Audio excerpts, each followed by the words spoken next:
é no vazio, tem lá o elemento neutro, porque a imagem de 0 é 0, ok? Está aqui o custo à vossa frente. Portanto, T de 0 é 0, já vimos isso, sendo T linear, o 0 é aplicado no 0, o 0 do espaço de partida, o elemento neutro é aplicado no elemento neutro do espaço de chegada, ok? E depois tem que perceber, se recordam dos axiomas de espaço linear, a ver que um conjunto é subespaço, se recordam, já foi há muito tempo, um subconjunto é subespaço, se temos 10 axiomas, mas bastam 2, lembram-se? É preciso que o conjunto seja fechado para as operações, ok? Quais são as operações? Escalar vezes objeto e soma de objetos, ou soma de vetores, ok? Então, por que não fazer as duas coisas, os 2 em 1, ok? 2 em 1 é o que está aqui feito, ok? Então, tomam escalares, 2 elementos em NT, ok? E vai-se ver que alfa U mais beta W, ok? Está em NT, para qualquer U e W é NT, e quaisquer escalares alfa e beta, ok? E é uma continha muito simples. Como é que se mostra que está em NT, essa combinação de vetores de NT? É aplicar T, porque o NT está aqui a definição, são os U's cuja imagem dá 0. Então, se a imagem daquela combinação der 0, está feito, ok? E como é que se prova isso? A imagem da combinação T é linear. Lá está, aquilo que eu disse, que tem que se usar o facto de T ser linear. Isso só funciona para aplicações lineares, como é óbvio. E, portanto, a imagem da combinação é a combinação das imagens. Agora, como cada um deles está em NT, vejam lá, o U e o W estão em NT, isto é 0, o T de U é 0 e o TW também é 0. Então, soma de zeros dá 0. Okay? Está feito. Okay? Quer dizer que o núcleo T é um subespaço do grande, do espaço grande, do espaço de partida. Da mesma forma, muito parecida, mas claro, com adaptações, obviamente, mostra-se que o contradomínio é um subespaço do espaço de chegada, o IT. Okay? É o que vocês têm aqui. Tem aqui a definição zeta, está contido em V, óbvio, o elemento neutro está lá, porque a imagem de 0 é 0, portanto, o 0 faz parte do contradomínio, porque o 0 é mapeado no 0, no espaço de chegada, portanto, este 0 é uma imagem de 0, portanto, o elemento neutro está no contradomínio é no vazio. Tomando dois elementos no contradomínio, dois elementos lá no contradomínio, eles são a imagem de algum objeto, ok? Dois elementos no contradomínio, cada um deles é a imagem de algum objeto, que é o que vocês têm aqui à vossa frente, é a definição de dois elementos estarem lá, ok? Depois tem que ver que uma combinação linear deles está lá, que quer dizer que o contradomínio é fechado para a combinação linear digamos, de vetores, ok? É o que está feito na linha de baixo, está certo? Vocês multiplicam o escalar por V1, o escalar por V2 e somam, está certo? Reparem, ao somar, neste passo, no último passo da coisa, usa-se o facto de T ser linear, como eu prometi há pouco, há 3 ou 4 frases atrás. Portanto, é só usar a definição de NT, a definição do IT e usar o facto de T ser linear. E conseguem provar que o núcleo T é um subespaço de U e o contradomínio T é um subespaço de V. E tem aqui a linha A e B feitas. É isso, na linha deste exercício número 9. Okay? É o suporte teórico do fecheiro que vocês estão agora a seguir nas aulas, ok? Nas aulas teóricas. E, portanto, esse aspecto é então, pronto, está justificado, ok? E agora, reparem, agora podemos iniciar, digamos, um raciocínio que envolve espaços lineares, porque o núcleo é um espaço e o contradomínio também é um espaço, tem dimensão, cada um deles tem dimensão, ok? Já lá vamos às dimensões. Uma pequena nota antes de prosseguirmos, e que tem a ver com o facto de vocês poderem ter uma função dada por imagens em geradores. Imaginem, tem um gerador do espaço de partida, um conjunto B. Okay? Imaginem que o conjunto B gera o espaço de partida. Conjunto finito. Pode ser base ou não. Se for base, melhor ainda. Okay? Imaginem que tem um gerador de espaço de partida. Se a aplicação for linear, só usando o facto da definição de linear, então a imagem do B, a imagem desses vetores, vai gerar o contradomínio. Okay? Não é o espaço de chegada, gera o contradomínio. Okay? E isso está aqui em baixo na linha. Porquê? Porque se o espaço for gerado por B, okay? Então o que acontece? O espaço gerado pelas imagens, como T é linear, o T troca com o L. Okay? O espaço gerado pelas imagens é a imagem do espaço gerado por os vetores de B. Okay? Portanto, é exatamente o que está aqui. Neste igual que vocês veem aqui, está usada a troca do L com o T, está aqui a ser usado o facto da imagem de uma combinação ser igual à combinação das imagens. É a definição da aplicação linear. Vocês há bocado viram na prova do núcleo e do contínuo serem subespaços. Okay? Portanto, nesta soma que vocês veem aqui, está aqui a ser usado o facto de T ser linear. Okay? E como o LB é U, isto está a T de U, e T de U é o IT. O que é o T de U? É o transformado. O espaço de partida é contermínio. Contermínio. Outra forma de nós nos referimos ao contermínio é a imagem do espaço de partida, que é o domínio. Portanto, o espaço de partida é o domínio. Portanto, a imagem do espaço de partida é o contermínio da aplicação, é o IT. Tá bem? Portanto, basicamente, estamos aqui, o que é que está aqui nesta linha? A prova desta afirmação. Tá certo? É só usar o facto de ser linear. Quer dizer que se o B gerar o espaço de partida, a imagem desse B, desse conjunto gerador, ou dessa base, por exemplo, vai gerar, se o B for uma base, mas o T de B, se o B for uma base, o T de B é base do contermínio, isso é muito forte. Okay? Pode não ser. Okay? Será uma base se acontecer uma coisa muito precisa, até, mas é preciso acontecer. É desde que, reparem, imaginem que tem uma base do espaço de partida. Okay? Estão a tentar imaginar uma base de espaço de partida e tem as imagens dessa base. Okay? Bom, tal como está ali a dizer, a imagem da base vai gerar o espaço contermínio. A imagem da base vai gerar o contermínio. Portanto, é gerador. Mas é independente. É independente se acontecer algo. Lembra-se como é que se chama a aplicação que objetos diferentes faz responder a imagens diferentes? Como é que se chama essa aplicação? Objetos diferentes, imagens diferentes. Como é que se chama? Injetividade. Injetiva, exatamente. Isso é a aplicação ser injetiva. Termos essa propriedade de injetividade dessa aplicação. Okay? Se a aplicação não for injetiva, isso não acontece. Não acontece o quê? Eu ter uma base e a imagem dar uma base. Okay? Portanto, dizer que a aplicação transforma uma base do espaço de partida numa base do contermínio é muito forte. Isso só acontece, tal como a Ciara acabou de dizer, quando a aplicação é injetiva. Okay? Se a aplicação for linear, se ela não soubermos se ela é injetiva ou não, a única coisa que podemos dizer é que a aplicação transforma um conjunto gerador do espaço de partida, o tal B que gera o espaço de partida, ou se quiser a base, transforma uma base do espaço de partida num conjunto gerador do contermínio. Dizer que a base é muito forte. Okay? É preciso analisar as imagens.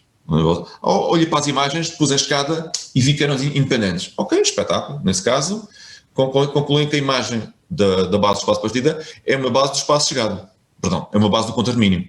E, portanto, até concluem mais. Concluem que a aplicação, como disse a Ciara, é injetiva. Okay? Já lá vamos. Okay? Essa noção de injetividade. Agora, reparem, em relação ainda à classificação, para dar aqui um exemplo de como é que se calcula, agora vamos ver como é que se calcula o núcleo e o contermínio, tá certo? Vamos ver isso. Agora reparem uma coisa, em relação ainda à classificação, que é aquela que vocês têm aqui à vossa frente, que é análogo em relação aos sistemas, está certo? A noção que acabámos de falar da aplicação ser injetiva, ou outra que vocês falam menos, okay? Que é a aplicação ser subjetiva, podem ter influência na dedução da classificação dos sistemas. Okay? Por exemplo, o que eu quero dizer com isto? Se a aplicação for, imaginem, tem a equação linear, okay? Estão aqui a ver a equação linear. Se o contradomínio for exatamente igual ao espaço de chegada, a aplicação vai daqui para aqui. O contradomínio é o IT. Se o IT for todo o V, o espaço de chegada, isto quer dizer o quê? Que tudo que está no espaço de chegada é usado como imagem da aplicação. Por exemplo, imaginem que vocês no cálculo 1 têm muitas aplicações que não são subjetivas, tá certo? E tem outras que são subjetivas. Por exemplo, a exponencial, o ETX, que vai de R, domínio R, vai para R para R. O contradomínio não é R. O contradomínio, como vocês sabem, é R+. Okay? Mas o conjunto de chegada sendo R, a aplicação não é subjetiva. Okay? A aplicação ser subjetiva não acontece com muitas, de facto, mas é importante. É importante porquê? Porque se a aplicação for subjetiva, quer dizer, o contradomínio for exatamente igual ao espaço de chegada, ok? Quer dizer que qualquer equação linear que vocês tenham, ok? É sempre possível. Okay? Porque qualquer elemento no espaço de chegada é a imagem de alguma coisa. Okay? Portanto, é esta afirmação que vocês têm aqui. Existência tem sempre solução. Uma equação linear, se a aplicação for subjetiva. Okay? É sempre possível. É sempre possível. E já agora, havendo solução, ou se quiserem, havendo U que satisfaça o T de igual a B, portanto, tendo solução. Ela é única, isso já vimos, se o núcleo T for 0. Okay? Mas isto tem uma designação. O núcleo T ser 0 é a aplicação ser injetiva. Okay? Que é a aplicação injetiva, reparem, já falei na lição de ontem. Injetiva é objetos diferentes, imagens diferentes. Okay? Mas há um objeto, que é o elemento neutro, cuja imagem dá 0. Okay? Portanto, o 0 é transformado no 0. Quando ela é linear, a imagem de 0 é 0. Okay? Se há um objeto que é o 0, cuja imagem dá 0, no espaço de chegada também é 0, o elemento neutro é transformado no elemento neutro do outro, no espaço de chegada. Então, se vocês tiverem um objeto diferente do 0, okay, cuja imagem dê 0, neste caso a aplicação não é injetiva. Okay? Porquê? Porque neste caso estamos a dizer que o núcleo é diferente de 0, que é a mesma coisa, havendo um U diferente de 0, cuja imagem dá 0, estão a dizer que o núcleo é diferente de 0, mas estão ao mesmo tempo em simultâneo a dizer que a aplicação não é injetiva, porque tem dois objetos cuja imagem dá a mesma, dá 0. Okay? Portanto, quer dizer o quê? Quer dizer que de facto o núcleo ser 0 equivale, é a mesma coisa, dizer que a aplicação é injetiva, não se esqueçam. Núcleo 0, aplicação injetiva. É claro que isto carece, se quiserem, de colocarmos as mãos no papel e tentar mostrar isso. Mostrar que a injetiva equivale ao núcleo ser 0, núcleo T, está certo? Isso eu não vou voltar a entrar em detalhes, mas é a linha C do 9, estão a ver? Está aqui no exercício número 9, ou seja, já falei sobre A e o B. A linha C não, a linha C já vimos há bocadinho, que é o transformado do conjunto gerador do espaço de partida no conjunto gerador do contradomínio. Ok, este raciocínio que vocês têm aqui, fizemos há bocadinho. É exatamente a linha E, é a linha E, ok? Mostra que essa aplicação injetiva isso equivale ao núcleo ser igual a 0. Okay? Portanto, intuitivamente já perceberam, ok? Injetiva, objetos diferentes, imagens diferentes, ok? Núcleo igual a 0, porque se houver um objeto diferente de 0, cuja imagem dá 0, ok? Temos dois objetos diferentes com a mesma imagem. Então, quando o núcleo é diferente de 0, que é esse caso, a aplicação não é injetiva. Okay? Portanto, núcleo igual a 0, injetividade. Está aqui, isto implica aquilo e vice-versa. Está aqui a prova das duas implicações. Okay?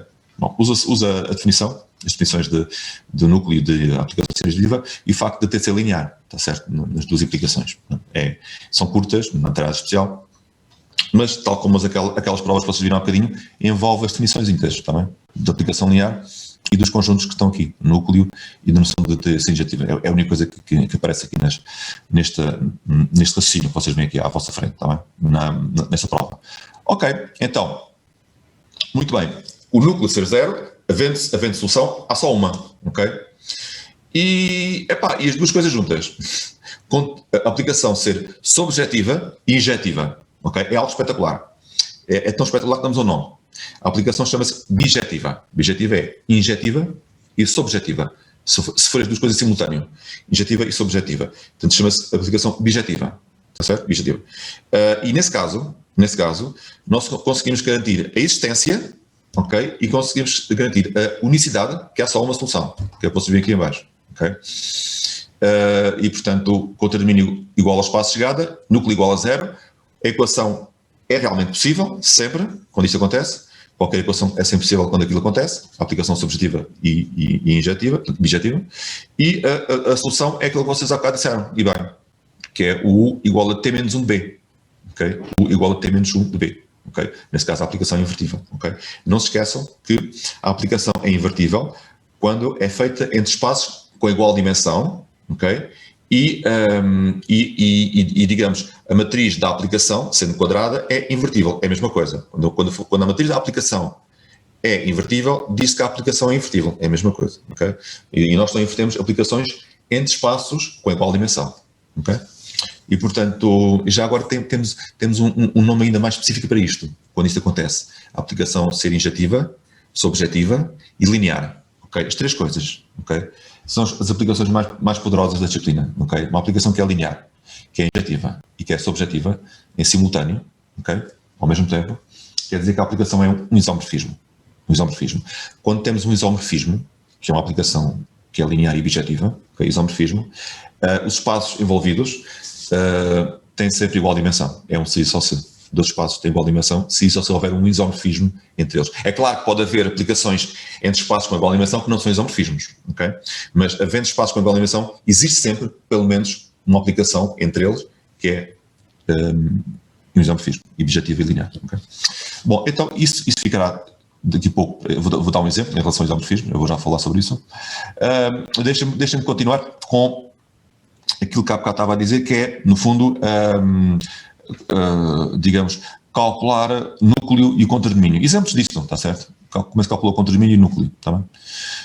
Aqui tem à vossa frente, deixa-me mostrar aqui. Tem já aqui ao lado. Peço desculpa que eu já estava no slide, certo? Okay? Aqui os exemplos. Que é, dois exemplos extremos, que é digamos, a aplicação nula e a aplicação identidade. Dois exemplos extremos, se quiserem. Que é, no caso da nula, o contradomínio é o zero, porque tudo vai para zero. Okay? O núcleo, se tudo vai para zero, o núcleo é o espaço de partida. O núcleo T igual a U. Eu acho que isso percebe facilmente, certo? Tudo é transformado em U. Perdão, tudo é transformado em zero. Portanto, todos os elementos do espaço U são transformados em zero. Okay? A aplicação nula. O núcleo é o espaço todo, partida. Okay? No caso da aplicação identidade, é um bocadinho ao contrário. A aplicação de identidade, só há um único elemento que é transformado no zero, é o zero. O zero é transformado no zero. Okay? O núcleo é zero. E o contradomínio? O contradomínio é o espaço de partida, porque o U é transformado no U, okay? O contradomínio é exatamente igual ao espaço de partida. Está certo? Portanto, neste caso, este I, se quiserem, o I é um exemplo de isomorfismo. O I é um isomorfismo. Porquê? Porque a aplicação é injetiva, é subjetiva, o espaço de chegada é igual ao contradomínio, okay? Injetiva, núcleo é zero, o contradomínio é igual ao espaço de chegada subjetiva, injetiva e linear. As três coisas juntas, isomorfismo. Okay? Quando isso acontece, o espaço tem igual dimensão. Certo? Bom, e agora vamos à parte prática da coisa. Como é que se calcula o núcleo e o contradomínio? Se vocês recordam, havia uma matriz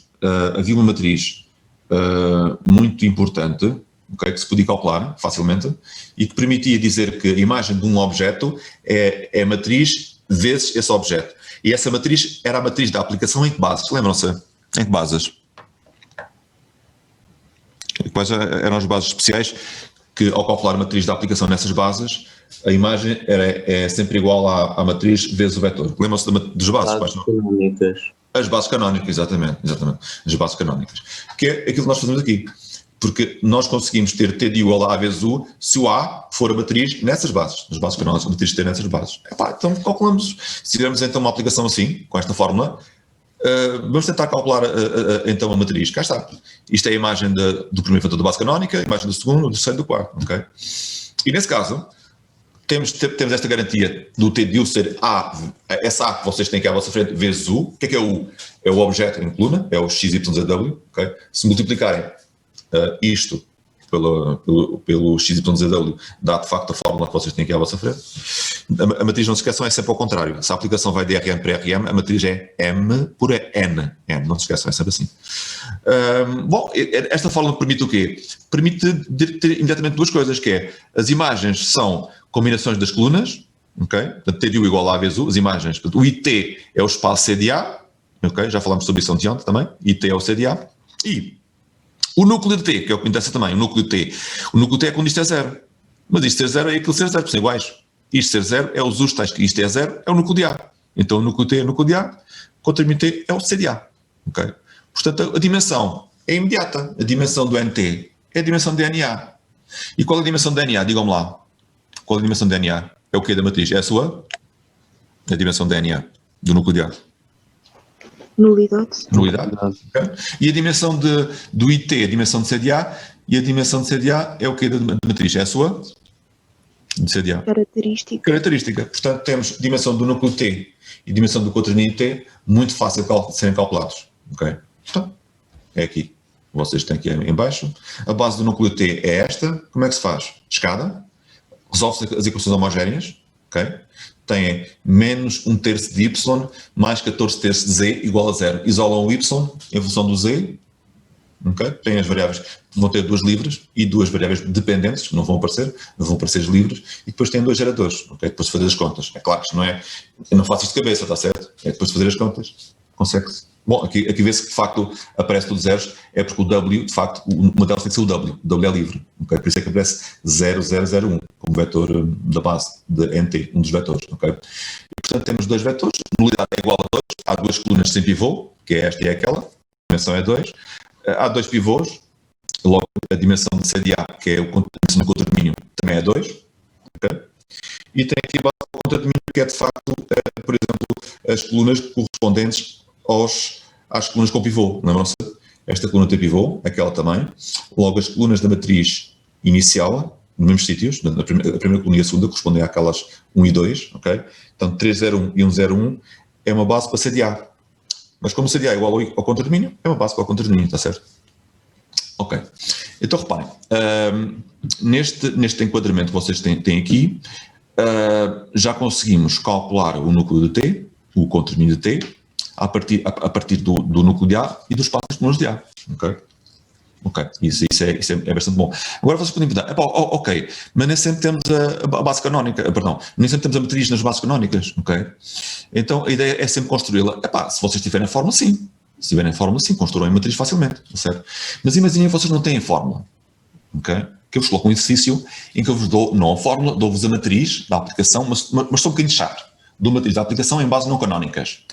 E vocês, mas então vamos usar a matéria dada duas aulas atrás, em que você disse como é que se calculava a matriz nas bases canónicas a partir da matriz noutras bases, que era, lembra-se, era usando a matriz de quê?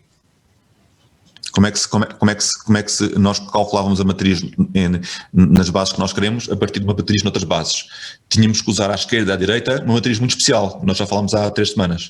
Era a matriz de se lembram? Mudança de coordenadas. Isso mesmo, obrigado Pedro, de mudança de coordenadas, ok?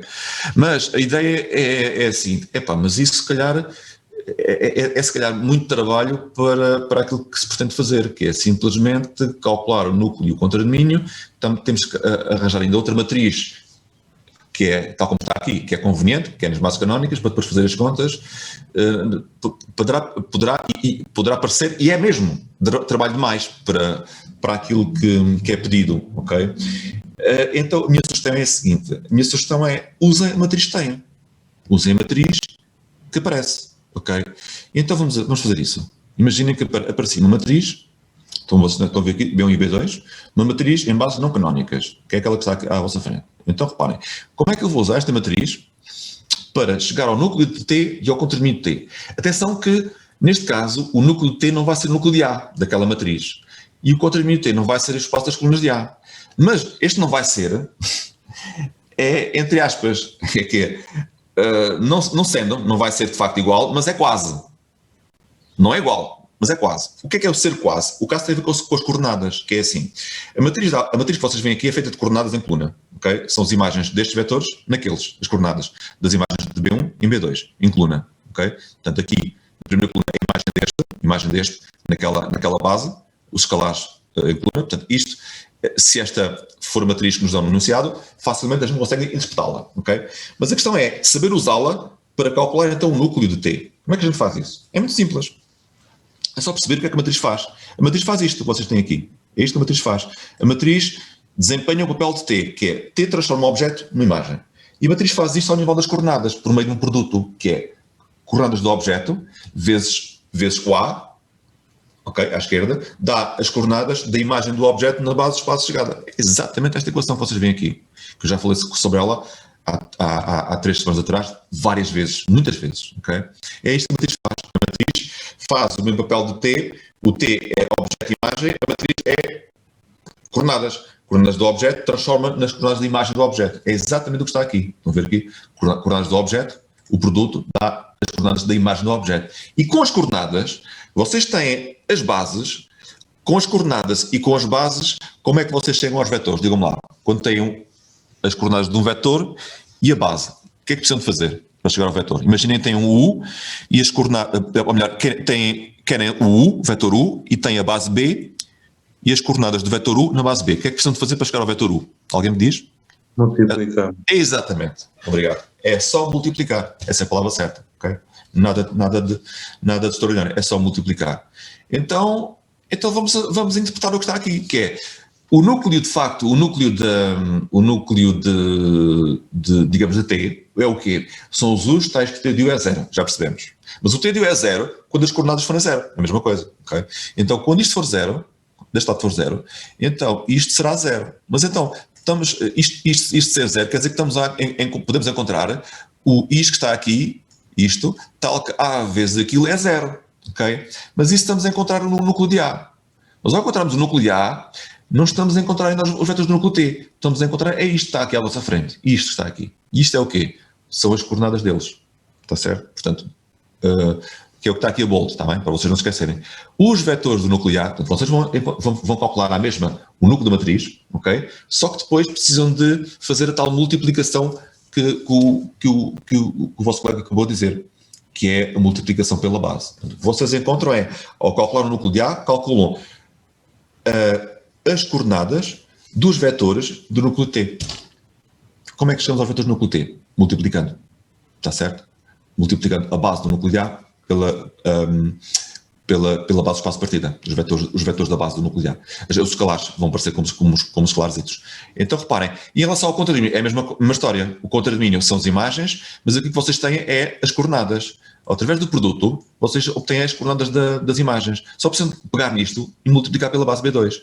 Porque o espaço, o produto, no fundo o produto de A por aquilo, no fundo o espaço das colunas de A dá-vos isto que está aqui à vossa frente, ok? Portanto, digamos, o espaço das colunas dá as coordenadas das imagens, ok? E, portanto, é assim que nós chegamos ao contradomínio, ok? E como nós temos aqui uma coisa one-to-one, que é assim, vetor, coordenadas, ok? No fundo é uma aplicação objetiva, ok? Vetor, coordenadas, ok? Então, isto quer dizer que uma base do núcleo de A, o número de elementos, no fundo, a dimensão do núcleo de A é igual à dimensão do núcleo T. É isso mesmo. A dimensão do núcleo T é sempre igual à dimensão do núcleo de A. Porquê? O vetor U, coordenadas do vetor numa base fixa, ok? Portanto, há só um conjunto de coordenadas para um vetor concreto, ok? Não pode haver, não há duas. A aplicação é objetiva, ok? Isto quer dizer que o número de elementos de uma base do núcleo T é exatamente igual ao número de elementos de uma base do núcleo de A. Então, é aquilo que está aqui à vossa frente. A dimensão do núcleo T é sempre igual à dimensão do núcleo de A, ok? Como a dimensão do núcleo de A é fácil, é a nulidade, a dimensão do CDA é a característica, então temos aqui uma fórmula espetacular que é derivada do primeiro teorema da disciplina. E vocês, se recordam, continha uma matriz, característica mais, lembram-se, mais a nulidade, é exatamente igual ao número do quê da matriz? Característica mais nulidade, o N é o quê? É o número de? Colunas. Obrigado. N é igual ao número de colunas.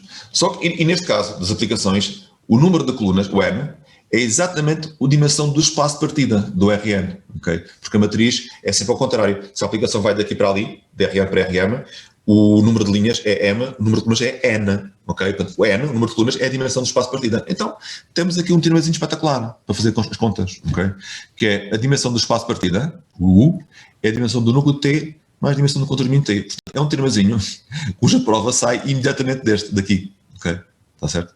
Podemos fazer a prova técnica com base, etc, uma prova difícil disto, mas usando aquilo que nós já tínhamos na primeira semana de aulas, ok?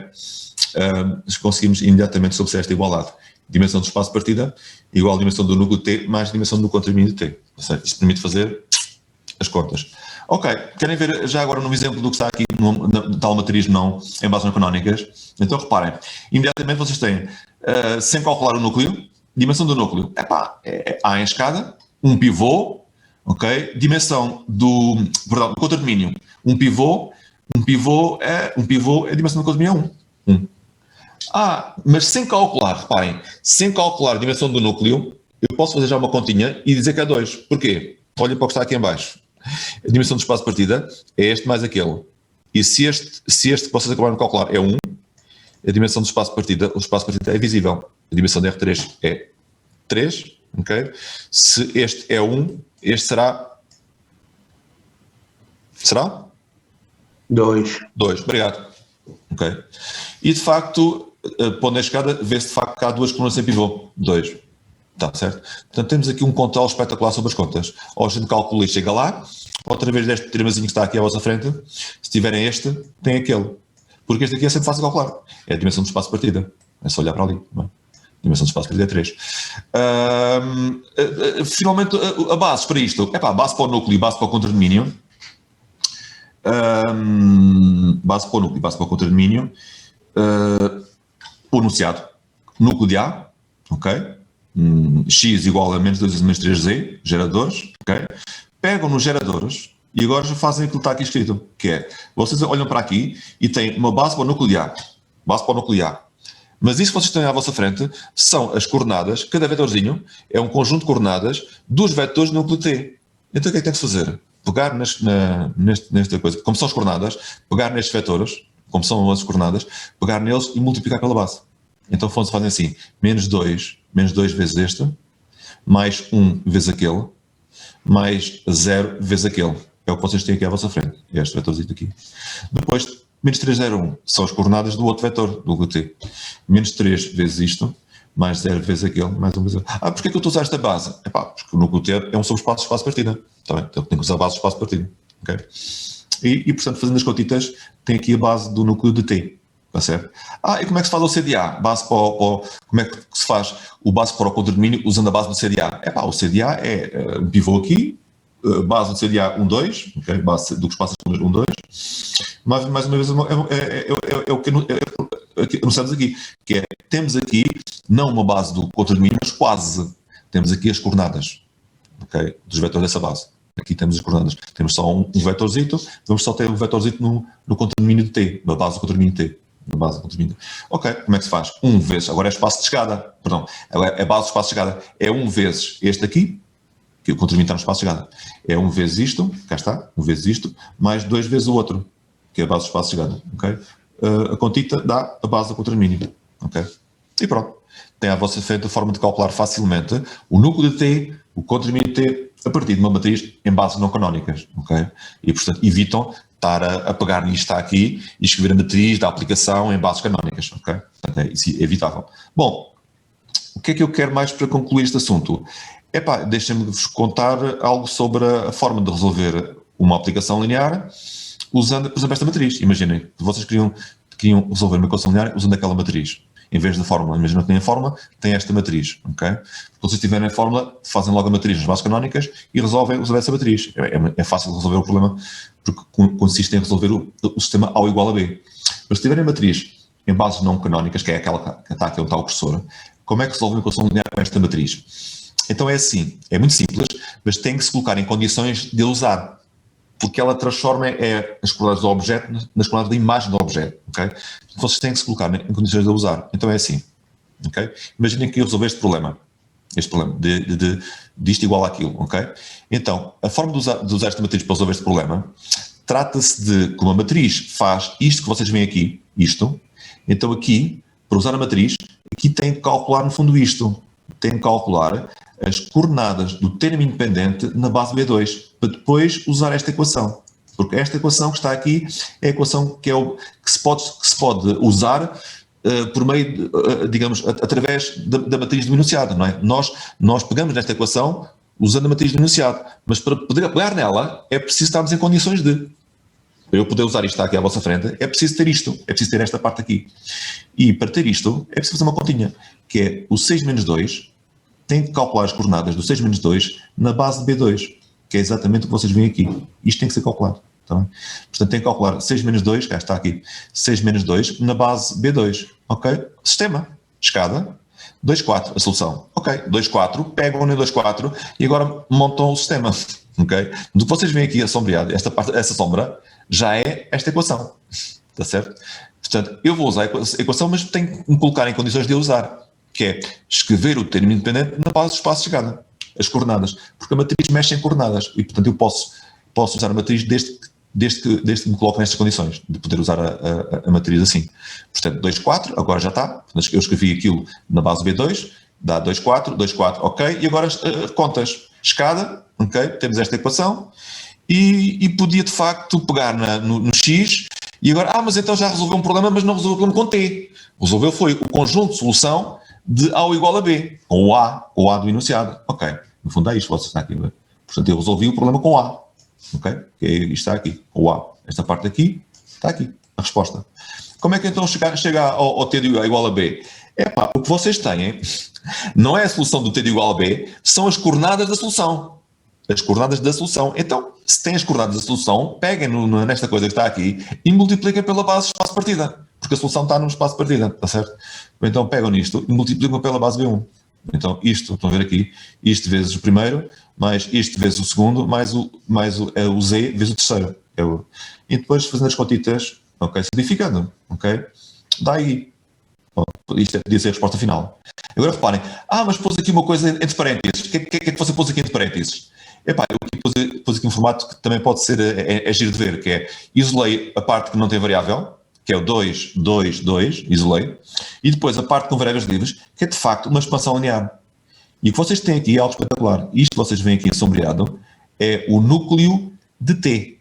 É conjunto de solução da equação homogénea. O núcleo T é o que está aqui assombreado. Está certo? O núcleo T.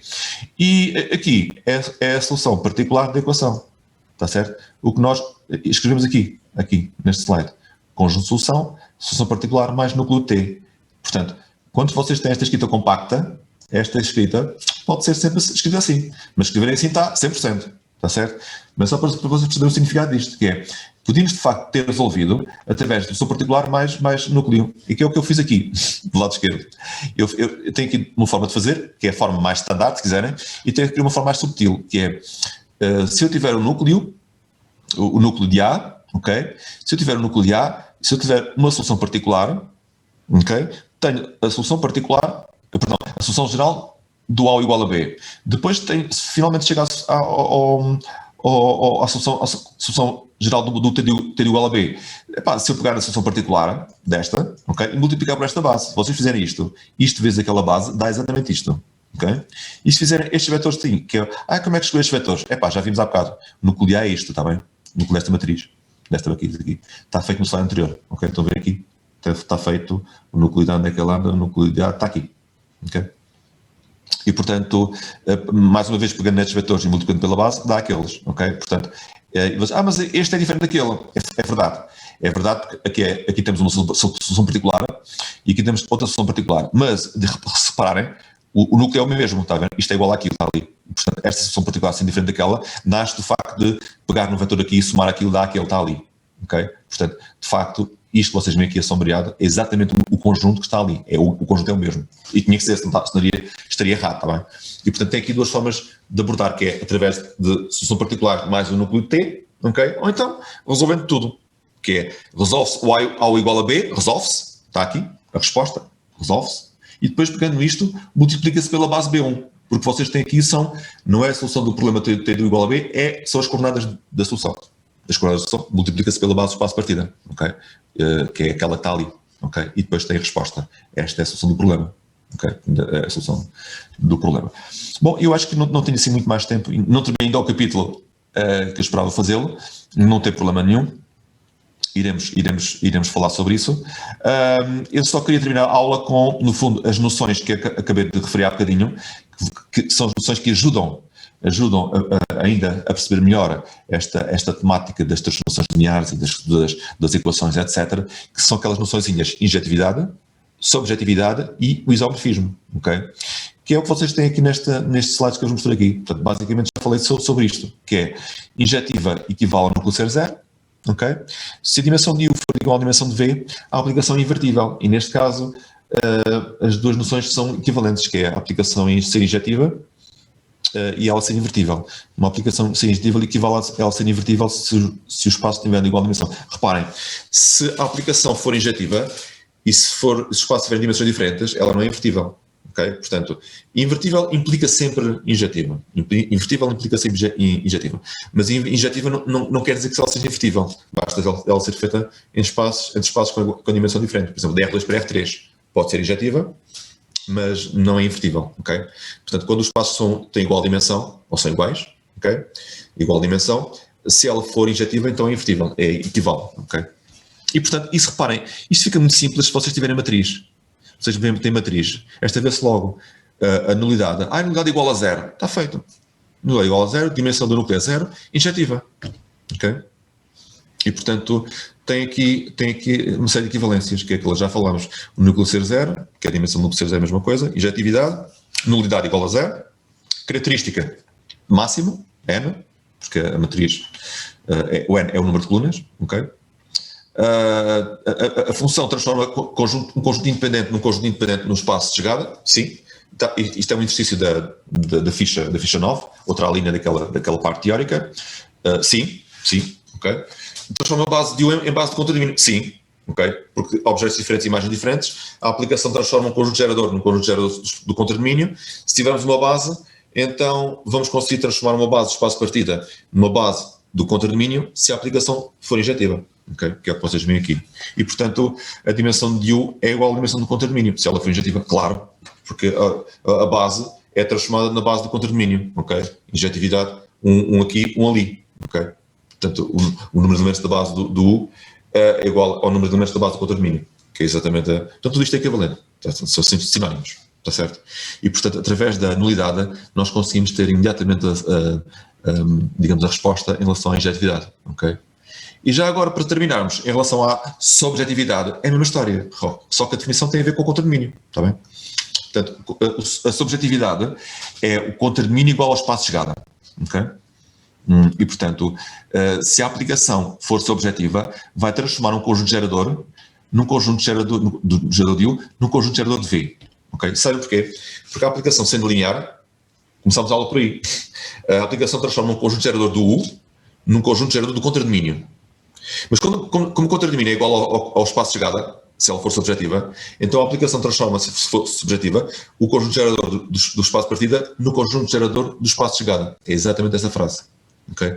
Porque ela sendo linear transforma sempre um conjunto gerador de U no conjunto gerador do contradomínio. Okay? Se o contradomínio for igual ao espaço de chegada, então ela transforma o gerador do espaço de partida no conjunto gerador do espaço de chegada. Okay?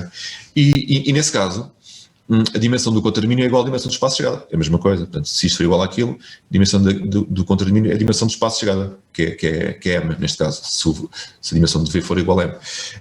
E a característica é igual a M nesse caso. Porquê?